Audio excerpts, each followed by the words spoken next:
inside the palace, has it? The drone is in my car. Okay. What we're going to do. I've checked. Okay. Okay, well, you can say that if you've checked or not. There's no no-fly zone here, my but friend. we're saying that it's not. And, you know, we've looked it up as well. Right. Sorry to interrupt. I haven't got all night, mate. Can we do it quickly? Or? I'm trying to get it done as quickly as possible.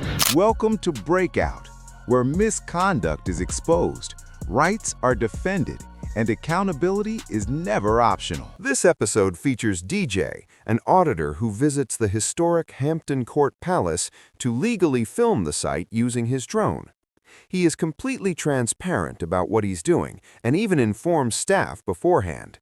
Despite that, they still call the police. When officers arrive, one of them displays one of the most arrogant and confrontational attitudes I've seen toward an auditor. The situation could easily have escalated, and if it weren't for his calmer partner stepping in, it almost certainly would have. Inside the palace, has it? The drone is in my car. Okay. He's flown the pad from here, he's flown it along the drive and above. I don't know whether he's landed it inside. No, I didn't land it. I just flew over the palace to do a bit of and are we still nosying. Filming? You're a YouTuber? GoPro, yes. You're a YouTuber. Are you a viewer? What's your YouTube name?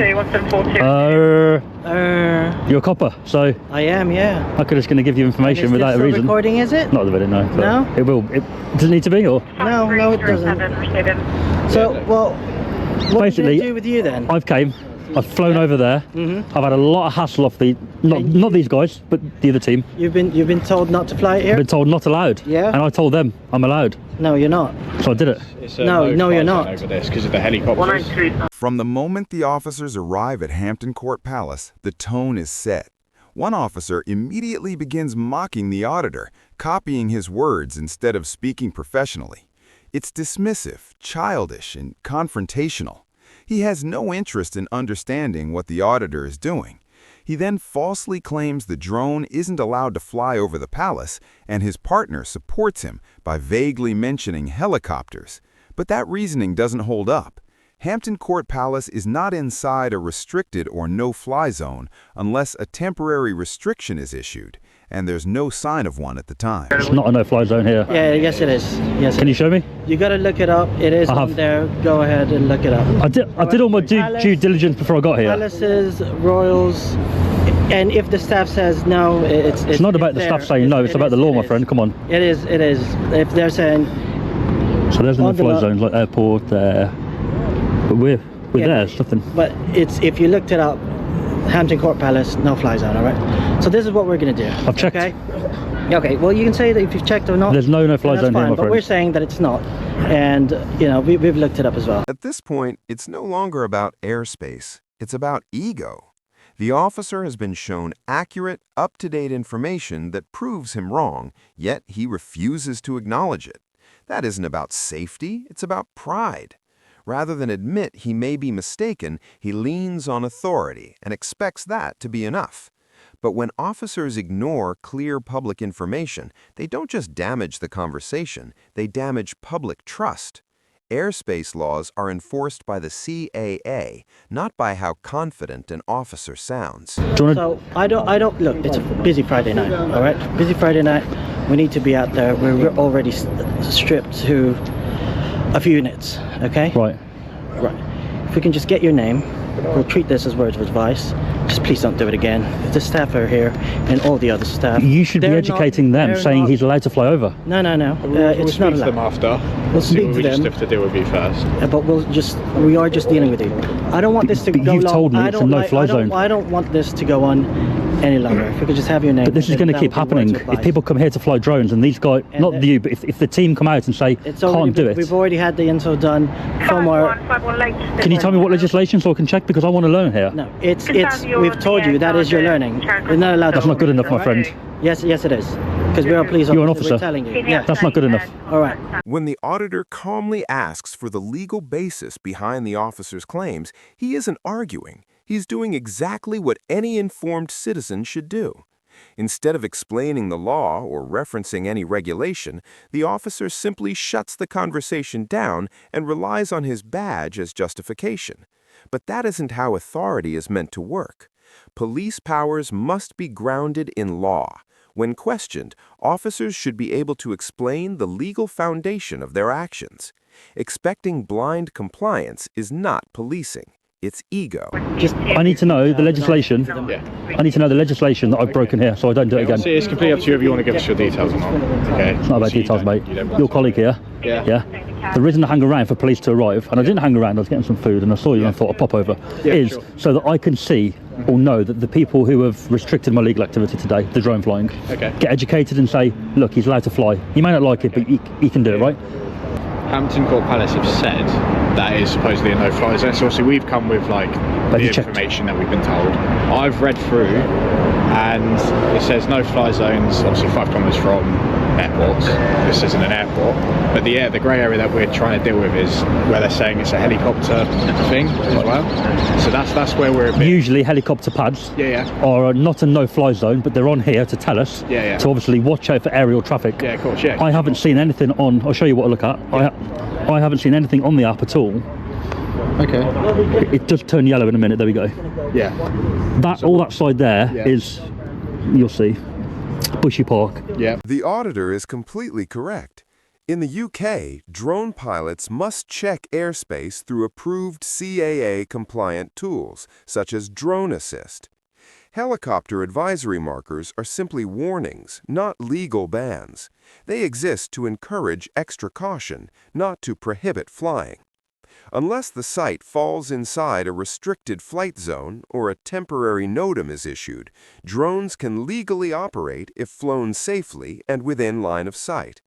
Helicopters being nearby does not make flying illegal. And with no restrictions showing on his app, the auditor is fully within his rights. Area of scientific interest, SSI. Right, okay. But I'm not in that. We're at the Palace, which is actually right bang in the middle. Yeah, I see what you're saying, 100%. There's nothing on there to say I can't fly, which is why I did it. I think what they are just worried about is if there is suddenly a helicopter that needs to come, which, I mean, I know it seems like a bit far-fetched. Right. Okay, but just in case. They didn't mention that when we had a talk. No, of course, no, I understand. They just mentioned everything else. Yeah. The wedding going on, other concerns. So yeah, there is something about the privacy side of things as well, because if there's a wedding as well, maybe they don't want it. I said to them, I'm going to stay very high to the people with the tiny dots. I've got no issue with what you've said to me, but your colleague saying it's a no-fly zone, it's not good. Yeah, because now they're going to be under the impression that they can restrict people flying. Yeah, like I said, I'll speak to them after, obviously. I'll speak to them. I'll say what you've said to them. Oh, she's back out. Hello. Have you got it in? Sorry, do you mind just going over there, please? I can do, yeah. I'm going to go, so I just wanted to make sure. Yeah, well, that's why we're trying to speak to them, and then we'll speak to you. If you can just stand by my colleague, please. All right. Sorry to interrupt. I haven't got all night, mate. Can we do it quickly, or? I'm trying to get it done as quickly as possible. If you keep interrupting us, then obviously it's going to take a little bit longer. Give me 2 minutes, and then I'll be. Can I just go? We'll just have to explain 1 or 2 things, and then you can go. All right? Because it's busy for us as well. Yeah. It shouldn't. I've been here a while. You spoke to you for an hour, didn't I? It shouldn't be an emergency response, but if what, you came on emergency? Well, no, we're an emergency response team. All right. Okay. So basically, what they've said is, you know that you see those blocks like there to the left, just in front of the palace, that whole block there where the bushes. This building. Yeah, not the first bit here, but the second half. Yeah. Yeah, that's all like residential. Okay. Whereabouts were you flying it from? I've flown everything, mate, but I'll be honest with you, this long building here, it's probably the one part I haven't really flown in there. Okay, that's fine. It's just because you have to be 110 metres away from residential buildings as well. No. Yeah. The officer then claims the auditor cannot fly within 120 meters of residential areas.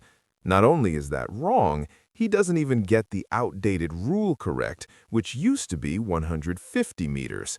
Even then, those rules applied to heavier drones in different categories. The auditor is flying a DJI Mini under 250 grams, which falls into the A1 open category, meaning it can fly close to people and near residential and commercial areas. The officer simply doesn't understand the regulations. 120 meters from residential areas. Why does it say that? I'm not trying to catch you out. I know my legislation on it because I fly it, and I've never heard of that. Drone and model aircraft code, points 3 to 9. Yeah.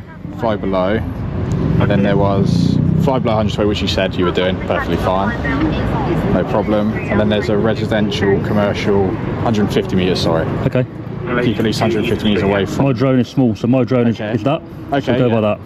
Okay. What drone do you have? It's 249 gram. It's under 250. Okay. Perfect. Yeah. No problem. That's fine. Is that been made clear? His drone is under 250 grams, which that doesn't apply to. Good. So. You saw the drone, right? It was a baby. It's the weight, and the weight only. So if it's below, hang on. If the weight is 150, if the weight is 150, then it's above. Then all the license, blah blah blah, and all that. If it's less than, however, that supersedes if it has a camera. All right. When the same officer returns to speak again, his dismissive tone comes back along with more misinformation. This time, he incorrectly claims the legal weight threshold is 150 grams. That's not just a slip. It shows he doesn't understand the basics. The key regulatory threshold in the UK is 250 grams. Getting that wrong instantly damages the credibility of every legal claim he makes after that. Anyway, it doesn't. I don't. I've got. Come on, man. I do this every day. I've got better staff. You shouldn't have been called. I know they called you for a good reason. To do. Just please. With a good intention. Don't do it. But it's not a police matter, my friend. Just go. It's not. I know it isn't. If you're telling me not to do it, I'm allowed to do it. I am going to continue doing it. Don't tell me not to do it, man. Okay, well, we'll be here then again. You're wasting your time. I am wasting my time. All right, thank you very much for Why your time, are you being stubborn? sir. This officer's Goodbye, been great. Yeah. What a rude, what's his number? 4198. There's no need for that, mate. No need. You're making it worse. And No, but you should be telling them that you should be telling them that we can't stop him. Educating me, I know. He should know the law. This officer knows the law. It's nothing to do with He knows the law. Both of you, no, I'm the one teaching him, all right? You're teaching him. I am Sorry. separating Yeah, yeah. both parties because No, I'm going to go. I'm going to this go. is not. So a you're police teaching matter. him. This moment shows the officer's ego clearly. When the auditor calmly points out that one officer understands the law while the other doesn't, the rude officer cuts in to say, "I'm the one teaching him." It's a defensive reaction meant to preserve pride. Despite repeatedly being wrong about the law, refusing to cite legislation, and mocking the auditor, he still tries to position himself as the knowledgeable one. Instead of correcting his mistakes, he doubles down. I don't really have time. Are you saying you're all right? teaching him? I'm separating both That's parties. awful, mate. I've spoken to you. I've spoken to them. I've already. Do you know what I'm said- gonna do now you've dealt with it, Lewis? I've already said your part to them. Do you know what I'm going to do? And I'm going to make I've already sure that said- loads of people come here and fly drones because you need to educate them and say we're allowed to do it. Well, if that amounts to harassment, then so be it. No, not me, other No, people. thank you. Yeah, it's a harassment court of conduct of 2 by anybody. You're talking rubbish, mate. Okay, well, if you believe. Sorry, man, you've been perfect. This officer has a problem, and if he's teaching you, I feel bad for you, mate. You've learned a lot from somebody else, clearly. What I You was know, yes. asking you was, Yeah. as a human being, yeah. we have children on site. Yeah, I've got no issue with you. Security breach. doesn't care That's about the only. Of course I care about that. What did I say about that? I said I'm going to stay high, didn't I? Yeah, I think they're just concerned about the safeguarding. That's fine. And the risk. I've got no issue with them. When a worker raises concerns about children being present, the auditor responds sensibly and reassures him that he'll fly higher to avoid any risk. That's exactly how responsible drone flying works. But instead of acknowledging this, the disrespectful officer immediately accuses the auditor of not caring. It's an unfair, personal dig that ignores reality. The auditor is following CAA guidance, flying safely, and actively adjusting to reduce risk. They've been civil, they've been polite, they've been professional. They had concerns which were, in my opinion, a little bit. Their concerns were a little bit unreasonable, what they were telling me, but they're not doing it on purpose. They're just trying to do their job right. Yeah. They call you guys for advice. You've turned up. I can't blame you for turning up because you don't know the situation until you get here. Yeah. But to tell me I can't do it and don't do it again is wrong, because I can come here tomorrow, or my friend could, and fly a drone here, and they should really go, oh, just ignore him, you know, you can do it legally, right? The bigger problem here is misinformation. When staff are wrongly told that drone flying is illegal, they repeat that to others. Soon, every lawful drone pilot faces the same unnecessary hostility. That leads to more police calls, more wasted time, and more confusion.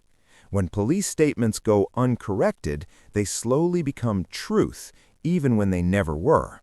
That's how bad practices spread. I'm going to go. Sorry it's happened like this, all right? You've been more than polite. No issue at all. It shouldn't have gone this far. No, it shouldn't. I'd gone. I was having some food. I seen these guys come and thought I'd better pop over, but... Alright, thank you for coming back over. I've got no issue. It's just I feel like you dealt with it badly, but that's your choice. I'm not dealing with it badly. Look. They've witnessed how I've dealt with it. What's done is done. But it's not a no-fly zone. Anyone can fly their drone here. I've made that clear to both sides. Oh, all right. You told me I can't do it. However, like, you know what? There's no. My colleague has explained it, and I've told him. He's been bang on, yeah. And I'm dealing with both parties, and I've got my colleague dealing with you. Busy day, I suppose, as well. Yeah. All right. Yeah. All right. Thank you very much. I'm going to go. Thanks, man. No problem. All right. As the encounter ends, the auditor leaves calmly and respectfully, making it clear that his issue isn't with the staff, but with the way the officer handled the situation.